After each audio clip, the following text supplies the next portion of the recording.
Okay, sige, sagutin na natin yung mga comment about sa pag-uusap namin ni Boss RDR. Sobrang daming nag-bash actually. Sobrang daming comment. Actually, ang daming nag-message sa akin. Bali, binash nila ako doon dahil hindi raw ako makajos. Sa mga tunay na nakakilala sa akin at sumusubaybay talaga sa akin, kung makikita nyo ang DP o profile picture ko na 4 years ago pa, makikita niyo yung caption. Deuteronomy 8:18, it is God who will give you the power to create wealth.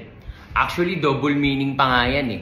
Kumbaga, ang meaning para sa akin yan, kaya nilagay ko sa profile picture yan. Ang Panginoon ang nagbigay sa amin ng wealthy. Simula bata pa lang ako, actually, straight 20 years, wala akong absent sa pabasa namin. Alam nyo ba yung pabasa? Bihira na lang kasi nagaganyan ngayon. Pero kami hanggang ngayon, tuloy-tuloy kami. Actually, nung pandemic, pinagbawal pa nga yan kasi bawal yung may bisita na babasa eh. Pero kami, tinuloy namin yan.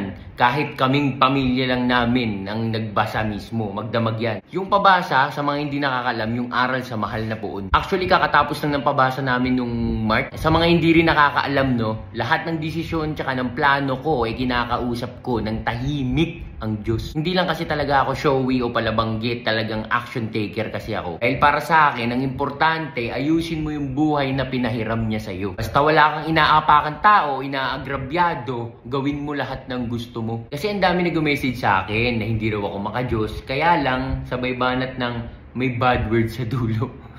Gets nyo? Kasi maraming panay post, panay salita, nangi-scam naman, nanloloko ng tao, merong illegal business. Dun pa lang makikita nyo na ang totoo. Kasi dito sa team namin walang ganyan. Pero okay din na na-open to ni Boss RDR kasi lalo na ngayon lumalakas tayo social media kasi nag-trending nga tayo. Bali tumataas yung ratings natin sa social media, so mas marami tayong nai-impluwensyahan. Kaya okay din na na-open ni Boss RDR yan. At least mas nakilala nyo ako ng totoo. Ngayon sasabihin nyo, ba't di mo open kay Boss RDR yan? Actually sa akin kasi, kahit anong sabihin sa akin ng tao, open ako, okay lang sa akin.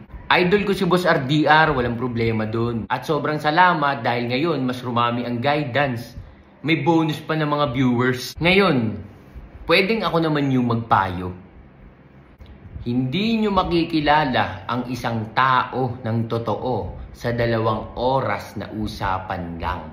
Yun lang, God bless.